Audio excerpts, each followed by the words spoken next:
The Civil Society Legislative Advocacy Center, CISLAC, with support from the Open Society Initiative for West Africa, OSIWA, had a one-day media closeout on the precariousness of protection, documenting the gains, strains and pains from the protection of civilians and civilian harm mitigation in armed conflict.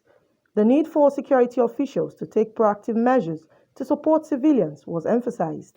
In the last 1 year, we have worked with the Nigerian government to develop a national civilian protection policy and also work with the National Assembly members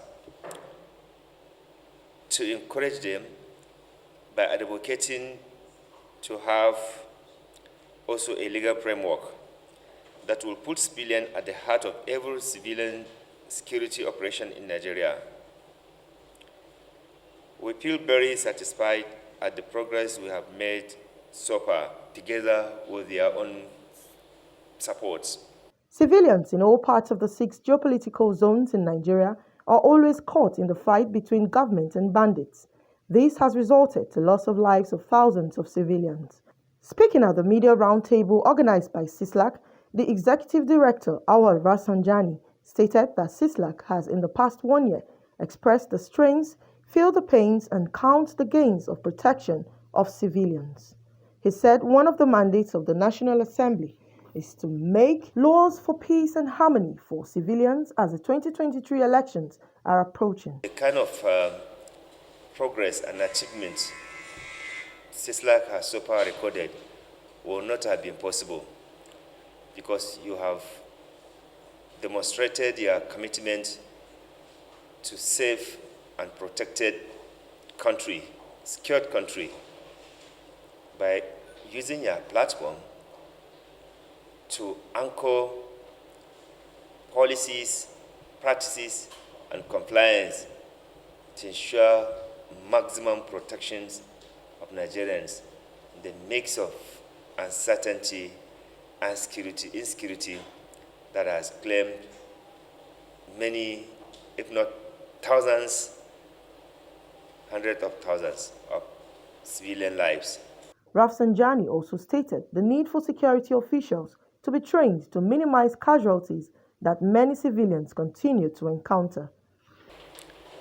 It is important that we should sustain and clamor for the president to demonstrate his commitment to protecting Nigerians against unwarranted killings of civilians. I think that is one of the greatest things that the president can do to fulfill part of his promise to the nation, to Nigerians, about the security in this country. There's no way you can list achievements if protection of civilians from harm is not part of what you have actually taken on board.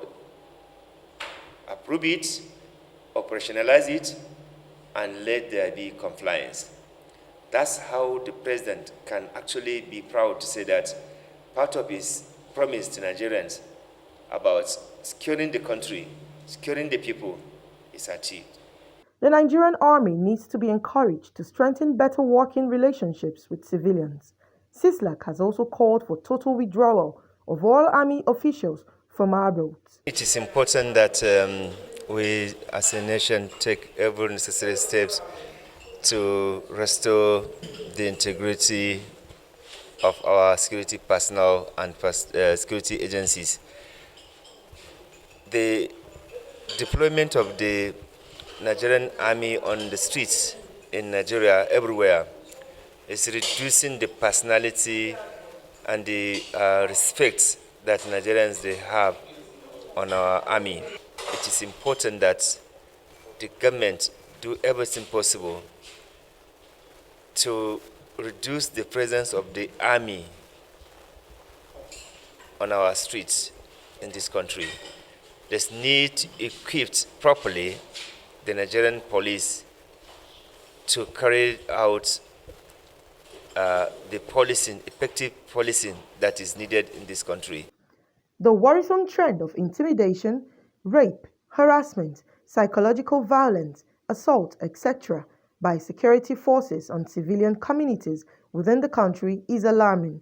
This is why CISLAC, in its effort to expose the atrocities by security personnel, have launched an app called Timbi App, where women can reach out so that necessary sanctions can be done. Security personnel need to act professionally and responsibly. Partnership with the media will make more Nigerians know their rights.